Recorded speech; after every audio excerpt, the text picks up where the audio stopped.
Have you ever pretended to be somebody that you're not for a short time just because it seemed fun or like the situation called for it? Might be for a day or two, but try doing it for a lifetime. It gets exhausting. It's not fun. Now, what kind of masks am I talking about? We all know about these. I'm talking about masks more like these. I have not worn this mask in public forever. Like, it's been way too long. But those of us with ADHD often mask who we really are in an attempt to fit in. Not because it's fun, but we just often copy the words and behaviors of others because they seem to be getting the reinforcement that we are not getting. Masking can be a great coping mechanism for young people and helping them make sense of the world that they're living in. But once we become adults like me, it's kind of difficult to manage all these different masks. So how do we recognize when we are masking or someone we know might be masking? There's very little research on this, but there are a lot of studies ongoing. Some forms of masking may look like staying too quiet or being overly careful about what you say in an attempt to not offend people. Some of us with ADHD have a really hard time with appointments and deadlines, and the time leading up to those deadlines or appointments can be a tough time, and a lot of times we can put some masks on. So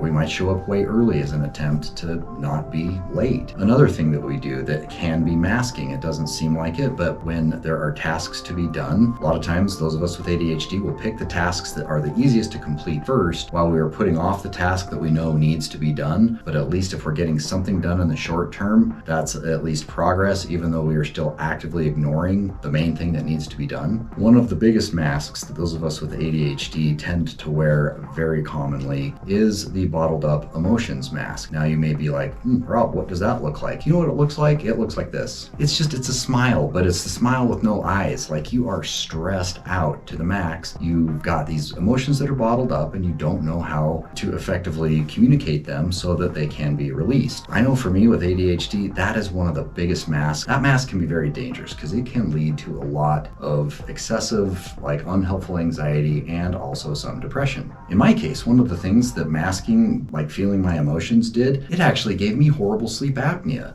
I couldn't sleep. I'd snore really loud. I'd be super loud, but it's because I was super stressed. My body was telling me that I needed to get to a place of safety. So I took off a lot of the masks. One of the downsides to masking ADHD is that, we're good at it to a point. And what happens when we're good at it is that it actually helps delay the observation, diagnosis, and treatment of ADHD because we're pretty good at trying to pretend to not have it, or at least we think we are. People who are masking are also at higher risk for developing substance abuse problems to cope with how they feel inside. You can only deal with things for so long, and you can only hide and suppress things for so long, and for many people that becomes an easy button to keep the mask on but not have the feelings for a short time. Unfortunately, that is a short-term benefit with a long-term detriment. So it doesn't work, guys. From personal experience, taking the masks off is what is ultimately sustainable long-term. ADHD masking, it replaces a lot of the outward